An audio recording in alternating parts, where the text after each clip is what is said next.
A man goes into an abandoned warehouse to shoot at random people. No, this is not a new drama on the American news, but actually a game called Unrecord. And Unrecord is so special because it was made with Unreal Engine and it is the most realistic game ever conceived. Which means that people like me now can live out their murderous fantasies in-game instead of having to go into real-life primary school.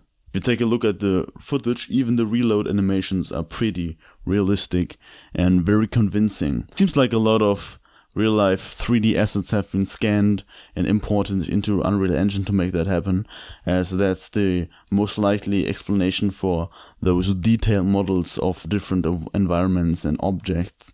And even the explosions look really cool. The muzzle flashes, if you can see them at all, very realistic. And just the firing, it feels almost too realistic. The smoke and the lighting, it's incredible how much is now possible in the new day and age. And I think it's good that it is used for violent murder fantasies instead of really anything productive. I think that's the best feature. There seems to be like a lot of story going on, but who actually cares? It's more about the shooting, it's more about the killing, it's more about the blood sacrifices and the excruciating pain that you can inflict on the person next to you. In-game, of course, in-game. Everything, of course, just in-game. I think with technology progressing more and more and video games become more and more realistic, maybe this age-old discussion of do video games cause violence, maybe this will be reinvigorated, because just look at how realistic it is.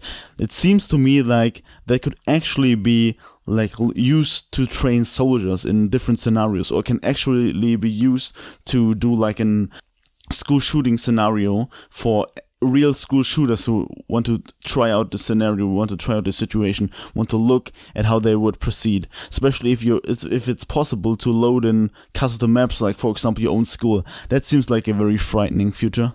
But new technologies have also brought us VR porn, so I think it's like 50-50 on the morality scale. I think this game is the perfect representation of what happens if you let intrusive thoughts win. And I think that might even be the thing that happened to the developer, just being unhinged, just being deranged. I think that's what really took place there.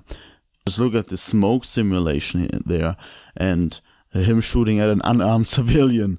It seems to me that the person's unarmed. Like, that is one of the most beautiful things, like the smoke and the civilian and the smoke, of course, and the simulation and shooting at him, even if he's begging for mercy, and the smoke simulation. And there's so many beautiful facets to this video that I just cherish. Every moment is cherished by me. It seems to me like the gameplay was provided by a US Army soldier who just relived his favorite moments from the Iraqi war and just had the time of his life. He was probably a little bit disappointed there weren't any children involved and not any women. Also, I think it's difficult for the player to make good use of slurs in the game, so this was also probably a difference between their time as a soldier and the video game.